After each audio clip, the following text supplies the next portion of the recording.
Okay, so here we're going to talk about just a few kind of starting terms before we get into different ethical theories.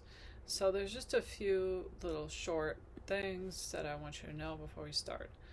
And what is the idea of moral obligation? So this is the idea that a person is required by ethics to do or not do a certain thing, certain action. So there are certain actions that we consider to be our moral obligations. Like, for example, if you walk by somebody who's drowning in a puddle, they use this example because it's not going to be dangerous for you. If it's a non-dangerous situation where you can quickly save somebody, then you ought to do that.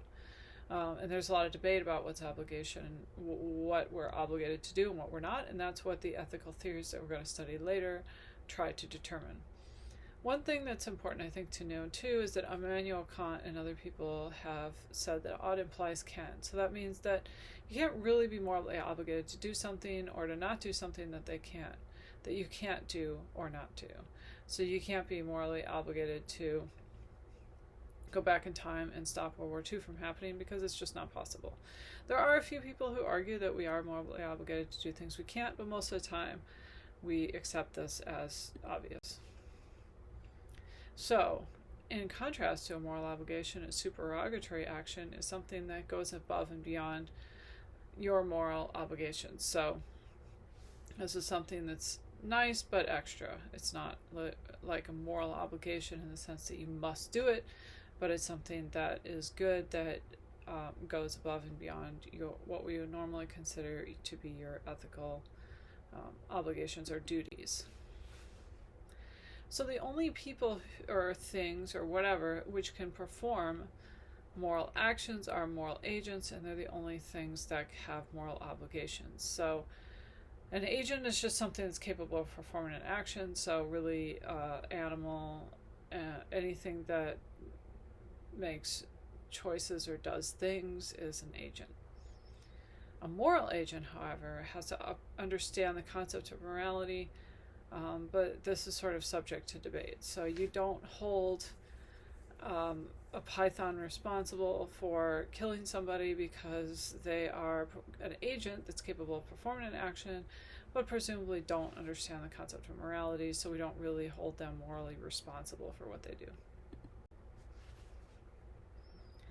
Now, Kant thought that only people who are capable of understanding and acting with accordance with moral laws count as moral agents. So the people and animals and whatever at the lower end of Kohlberg's stages, like really young children and animals, under Kant's view, are not really moral agents. So we're not going to hold them morally responsible for what they do, even if they're human and perhaps they have a future as a moral agent. They are not, according to him at the time. He also, rules out animals. So philosophers, again, don't necessarily agree with this. Some people want to make the category of moral agents a little bigger than Kant. And Kant also argues, though, this is where it gets weird a little bit, Kant does argue that only humans are moral patients. So a moral patient is anything that's capable of being harmed by an unethical behavior. And Kant is one of the few philosophers who only argues that humans are moral patients. In other words, we don't have moral obligations toward animals and plants and the environment in a direct sort of way for Kant. We only have moral obligations toward humans because humans are the only moral patients. And he means persons, so adult humans. He does have ways to argue that we should not harm animals and young children and so on and so forth. He definitely doesn't think we should, but his reasons for that are not because they're moral patients. But a lot of philosophers want to consider the environment and animals and perhaps the ecology and other things as moral patients, even though they are not moral agents. So they might not understand morality, but that's okay. We still are obligated not to do bad things to them because they are moral patients. They can be harmed by unethical behavior. So in most ethical theories, something doesn't have to be a moral agent in order to be a moral patient. Again, Kant is an exception to that.